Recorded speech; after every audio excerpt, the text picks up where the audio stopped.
This is Mwanaisha Salim.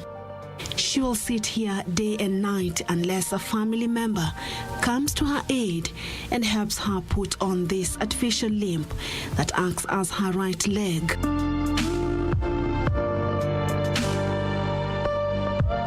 Mwanaisha has lived with leprosy for more than 50 years. Nimeanza vidonda hapa kimoja, ikawa ikiingia ukikaa sana ule mfupa unaharibika, ndio nikaenda nikakatwa mwani. What began as discolored patches on her skin when she was still a little girl would later cause her paralysis and loss of her limbs. The disease not only deprived her of the right to education, but also due to late diagnosis, Mwanaisha, a once renowned business lady in Msambweni, bears deep scars of leprosy. Kutoka nikatoa mguu, nashukuru kwa sababu wana chakula tu, ukitoka una kazi yoyote kufanya, mikono una utafanya kazi gani? In the neighboring Mwamanga village lives Rashid Mwagore. He is a leprosy survivor. Rashid tells me he began experiencing the early symptoms of leprosy almost a decade ago. But doctors diagnosed him with the disease in 2014. Mwili ulikuwa unawasha sana, inajikuna zaidi. Sasa ikawa najikuna, lakini alafu ninaacha kule kujikuna kwa sababu ninaendelea kujikuna karibu nijikate ngozi. He was put on treatment for 1 year to stop the spread. Unfortunately, the disease had damaged his hands. Sasa mpaka ni sasa pia ninaona uzito kwa sababu uzee na hii mikono bado kama imepumbaa, haijashika kitu sana. Lakini hivyo pia nashukuru, sio kama pale mwanzo. Abubakar Khamisi is a testimony that leprosy is entirely curable, and if treated in the early stages, disability can be averted. Ishara moja ambayo ilikuwa inasumbua ni mwili kutambaa vidudu. Unasikia mwili kama unatembea wadudu, lakini hakuna mdudu mwenye anatembea. Alafu ngozi inageuka inakuwa nyeusi.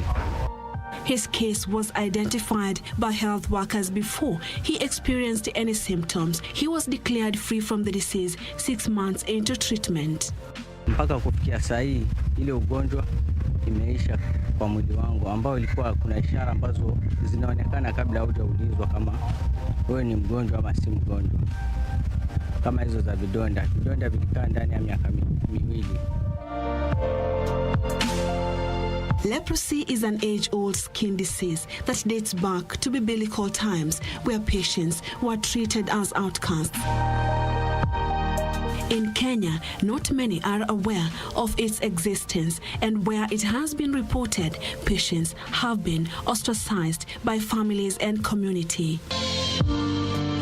But in Kwale County, health workers are leading sensitization campaigns to raise awareness in the hope stigma surrounding it will be reduced. I'm really amazed by how many people have turned up for this sensitization program. It really demonstrates how important it is to have such programs for communities. Huwa tunahamasisha jamii ambao wamepatikana na ugonjwa, kama wanafanya kazi ngumu waweze kuvaa gloves ama viatu ngumu ambayo hawezi kuingia msumari au mwiba, kwa sababu akidungwa na mwiba hawezi sikia.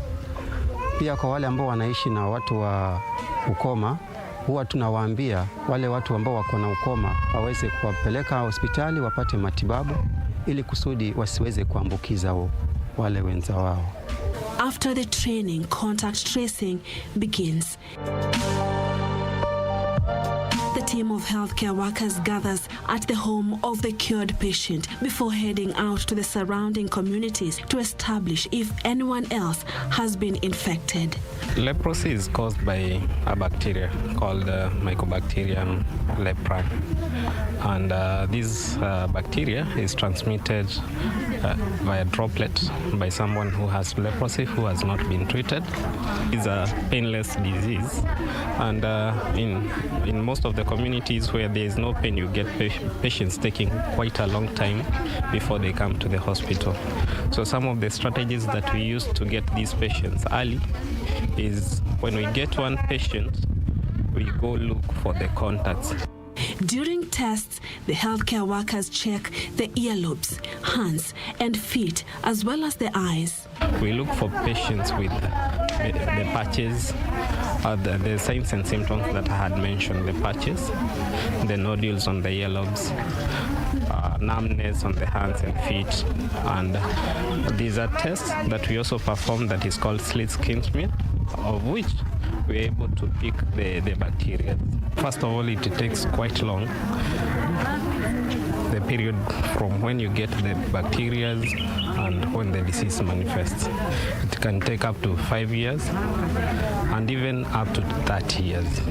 Zain is happy. After various tests, medics have confirmed she has no leprosy. Leprosy spreads through droplets of nasal mucus between people in close, frequent contact. It damages peripheral nerves, and as the disease progresses, nerves swell, hands, feet, and facial skin become numb, muscles paralyze, leading to deformity. Loss of sensation also increases the risk of injury, with open wounds often becoming infected. What normally happens when the bacteria gets into the body, it affects the nervous system, to be specific, the peripheral nervous system, and that's where the bacteria will lodge in the nerves, and that leads to your body trying to fight the bacteria, and it ends up damaging the nervous system. Medicines to cure leprosy are available free of charge and have been hugely successful in the fight against the disease, but recently the progress has stagnated. Currently, the support we are giving to our patients is counseling. We are giving counseling. We are diagnosing them. They don't pay diagnosis. They don't pay for the drugs. We are given free of charge by the Ministry of Health. Mm-hmm. Yes. Though the ones with disabilities, they are given the sandals to prevent them from getting hurt when they are walking in their chambers, when they are walking in the streets, because they are rubbers. They need to wear a footwear that cannot hurt themselves. The World Health Organization records show there were 208,619 new leprosy cases registered globally in 2018 from 159 countries in the 6 WHO regions. Purity Museo, Channel 1 News in Msambweni constituency, Kwale County.